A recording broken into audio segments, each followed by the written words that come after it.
नमस्कार, मैं हूं विकास सुखीजा। आप देख रहे हैं अब तक टाइम्स। आज हम इंद्री के ब्लॉक एवं पंचायत अधिकारी मिस्टर अंग्रेज सिंह से मिलने के लिए पहुंचे हैं और उनसे जानना चाहते हैं कि इंद्री हलके के अंदर लॉकडाउन को लेकर क्या चल रहा है और उनके पास कितना बड़ा क्षेत्र है जहां पर वो सरकारी जो नियम कायदे कानून लॉकडाउन को लेकर लागू किए गए हैं उसमें उस व्यवस्था में क्या रहा है।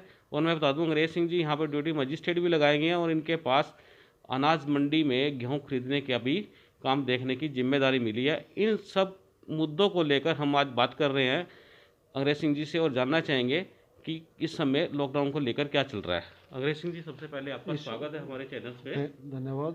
और आप बताएं भी आपके यहाँ लॉकडाउन को लेकर कैसे अनुपालना कराई जा रही है। हमारे यहाँ पे लॉकडाउन को लेकर लोगों की बहुत ज़्यादा सहयोग मिला है हमें, और सरकार के दिशा निर्देशों को लागू करने में इतनी दिक्कत नहीं आई क्योंकि लोग काफ़ी समझदार हैं और काफ़ी सहयोग कर रहे हैं। लेकिन जहाँ पर भी थोड़ी बहुत कोई दिक्कत आती है या कोई शिकायत आती है, उसका हम तुरंत समाधान कर देते हैं इसका। जी, ये वाकई में बहुत बढ़िया बात है कि इंद्री हलके के लोग काफ़ी जागरूक हैं और किसी भी तरह के सरकारी अधिकारियों को कोई परेशानी नहीं आ रही है।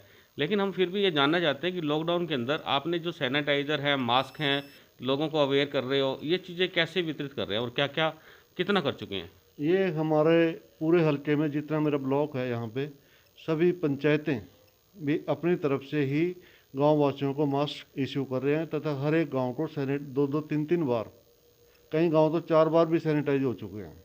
ये हमने हमने अपने सरपंचों से अपील की थी कि वे अपने गांव का पूरा ध्यान रखें, चाहे वहाँ पे किसी प्रकार की खाने की समस्या हो या सैनिटाइजेशन की समस्या हो, मास्क की समस्या हो, आप उसको पूरी तरह से हैंडल करें। और इसका नतीजा में ये मिला है कि हमें कहीं से भी इस प्रकार की कोई शिकायत नहीं मिल रही है। फिर भी अगर कोई इक्का दुक्का कोई शिकायत जहाँ पे मान लो सरपंच साहब इतने नहीं वो कमज़ोर होते हैं या कुछ होते हैं वीक इसके फाइनेंशियली, वहाँ पे उन गाँव में से भी कोई नीडी पर्सन अगर कोई हमें मिलता है तो हम उसको यहाँ से राशन ब्लॉक से इशू करवा देते हैं। जी हाँ, इसी के साथ हम ये भी जानना चाहते हैं कि टिकरी पहरे को लेकर जो दिशा निर्देश दिए गए हैं और अभी जो सेकंड टर्म स्टार्ट हुआ, जो अभी 3 मई तक लॉकडाउन को बढ़ाया गया और इसमें सरकार द्वारा कुछ वीडियो साहब सख्ताई भी की गई है कि टिकरी पहरे इस समय जो गांव के युवा वर्ग हैं वो लोग लगाएंगे और किसी भी व्यक्ति की बाहरी व्यक्ति की एंट्री नहीं होगी। इसकी क्या रूपरेखा तैयार की गई। हमारे द्वारा सभी जितने गांव हैं सभी में पंचायतों के व गांव वालों के सहयोग से ठीकरी पहरे लगाए गए हैं।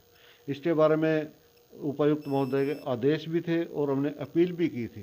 मैंने एक आपके ये दूसरे चैनल के माध्यम से अपील की थी कि नाकों पर एक कोई समझदार ऐसे व्यक्तियों मोजिज व्यक्तियों को बिठाएं ताकि वहाँ पे एक शांति भी व्यवस्था बनी रहे, क्योंकि आने जाने वालों में कुछ शरारती किस्म के लोग भी गाँव में होते हैं। कोई किसी प्रकार का कोई घटना ना हो, दुर्घटना ना हो, उनको बिठा कर रखें। लेकिन इसमें जो पंचायत द्वारा पैरों की ड्यूटी लगाई जाती है, अगर कोई पैरा नहीं देगा तो उसके खिलाफ सख्त कार्रवाई भी की जाएगी। यह भी मैंने प्रेस के माध्यम से ही ऑर्डर जारी किए थे। जी, ये वाकई में बहुत बड़ी बात है कि जो भी व्यक्ति टिकरी पैरे पे कानून के कायदे कानून का उल्लंघन करेगा उसके खिलाफ सख्त कार्रवाई होगी। ये बात बिल्कुल ठीक है। लेकिन कई ऐसी जगह हमने कई गांव देखे हैं जहाँ बड़ी बड़ी घटनाएं हो गई हैं वीडियो साहब, तो उसमें गांव के लोगों की डिमांड है कि वहाँ पर पुलिस के कोई ना कोई मुलाजिम वहाँ तैनात किया जाए। इसके लिए क्या कोई मैसेज कन्वे किया आपने। देखिए, हर नाके पे तो गांव इतनी फोर्स नहीं होती कि हर नाके पे हम एक पुलिस कर्मचारी छोड़ सकें। लेकिन फिर भी डेली हर रोज़ मैं और यहाँ के हमारे जो थाना प्रबंधक हैं सतपाल जी, हर रोज़ तकरीबन 30-35 गांव सुबह और शाम में निकालते हैं, गांव में जाते हैं और लोगों को जो पहरे पे बैठे हुए हैं उनको भी ये कहते हैं कि आप शालीनता से रहना, किसी प्रकार का कोई भी ऐसी बात ना हो जिससे किसी को ठेस पहुँचे। हमारा काम है लोग सुरक्षा करना, और सुरक्षा करते समय जो भी आदमी किसी काम को करता है उसकी आलोचना भी होती है और उसके साथ द्वेष भाव भी कहीं शरारती व्यक्ति रखते हैं। लेकिन इन चीज़ों से दूर रह के आप गाँव की सुरक्षा करें। जी, ये वाकई में बहुत बड़ी बात है कि प्रशासन के साथ साथ गांव के लोगों का भी सहयोग होना बड़ा ज़रूरी है और काफ़ी हद तक मिल भी रहा है। तो एक बात और है कि वीडियो साहब, जो यहाँ अपने आपका जो क्षेत्र है वहाँ कितने गांव ऐसे हैं जहाँ पर इस समय भोजन की व्यवस्था की गई है, अन्न की व्यवस्था की गई है, उसके बारे में थोड़ा बताएं। हमारे द्वारा यहाँ से जैसे पंचायत से रूरल एरिया है उसमें तो मैं इशू करता हूँ, और जो कमेटी का एरिया है उस पर जो अपना म्यूनिसिपल कमेटी का सेक्रेटरी है वो करता है। मेरे द्वारा यहाँ पे कुछ गांव हैं, जैसे डेरा हलवाना है, वहाँ पे एक बार हमने राशन इशू कर दिया था। शहीद छपरा, जप्ती छपरा है, इनमें किया, रंदौली में किया।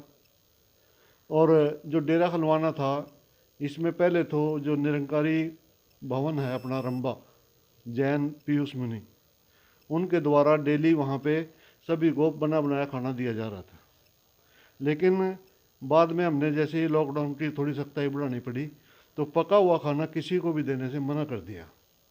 भी कोई भी आदमी पका पका हुआ खाना नहीं देगा, और अगर कोई ऐसी संस्था आगे आती है वो हमारे हाल में जमा कराए और हम उस खाने को वहाँ पे इशू कराएंगे। जी, ये वाकई में एक और नया स्टेप आ गया और नई बात आ गई कि पका हुआ खाना नहीं मिलेगा जहाँ भी जरूरत होगी, लेकिन वहाँ पर कच्चा अनाज, कच्चा जो खाना है वो भेजे जाने की व्यवस्था चल रही है।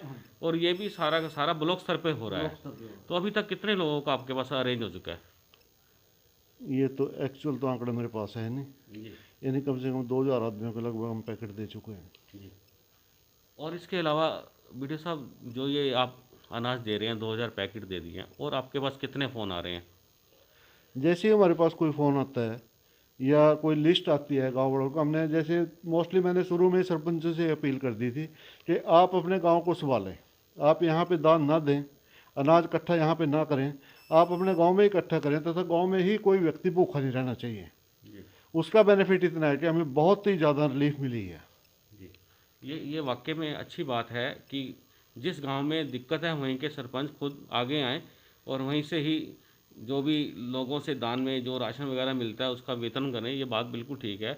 वीडियो साहब, कुछ एक गांव ऐसे हैं जहां की थोड़ी सी शिकायतें हमें भी मिल रही हैं कि जैसे कि गांव के लोग कहते हैं कि हमें मास्क नहीं मिले हैं, सैनिटाइज़र नहीं मिले हैं, या फिर उनको वहाँ पर थोड़ी खाने की भी दिक्कत आ रही है। ये 3-4 गांव ऐसे हैं, जैसे मुखाला मुखाली हो गया, इधर बड़ा गांव हो गया, और ऐसे ही 2-3 और गांव हैं। उसके बारे में आपके पास क्या कंप्लेंट्स आई हैं? नहीं, किसी गांव से मेरे पास एक सिंगल कंप्लेंट भी नहीं आई कि हमें राशन नहीं मिला या हमें कोई हमारे गांव को सैनिटाइज नहीं किया गया। और अब तो मास्क का एक सिंपल है, चाहे कोई आदमी अपने अपने कोई रुमाल बांध ले या कपड़ा बांध ले, क्योंकि जो मास्क दिए जाते हैं एक मास्क को एक ही दिन रखा जा सकता है। जी, ये बात बिल्कुल ठीक है।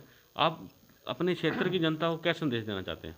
मैं अपने क्षेत्र की जनता को यही संदेश देना चाहता हूँ, जैसे वो इस महामारी के समय में लॉकडाउन को कामयाब कर रहे हैं, अपनी ज़िंदगी को सेव कर रहे हैं, दूसरों की ज़िंदगी को भी सोशल डिस्टेंसिंग का पालन करके सेव कर रहे हैं, इसी तरह करते रहे, इसी तरह का सहयोग मिलता रहा तो अपने क्षेत्र में कोई भी कोरोना का मरीज़ नहीं आएगा। और अपना जब अपने हल्के में नहीं आएगा, इसी तरह सभी जिला, प्रदेश और देश सभी से कोरोना की हार होगी। जी, बीडी साहब, आपका बहुत बहुत धन्यवाद है। हम भी अपने दर्शकों से खास तौर पर अपील करते हैं कि यदि आपके पास इस तरह के मास्क नहीं है या दूसरे मास्क नहीं है, तो आप घर में अपने जो कपड़े होते हैं, सूती कपड़े का भी बना सकते हैं, तो आप घर पे इसको बनाकर उसको यूज़ कर सकते हैं। ये सबसे बढ़िया। और दूसरा, सैनिटाइज़र अगर आपके पास नहीं है तो आप घर में साबुन से हाथ धो सकते हैं। जिस तरह के निर्देश जारी हो रहे हैं उस तरह का ही अनुपालन करें, तभी हम लोग कोरोना की महामारी से बच पाएंगे। आप देख रहे हैं अब तक टाइम्स। मैं हूँ विकास सुखीजा, कैमरामैन शिव बत्रा के साथ। नमस्कार, जय हिंद, जय भारत।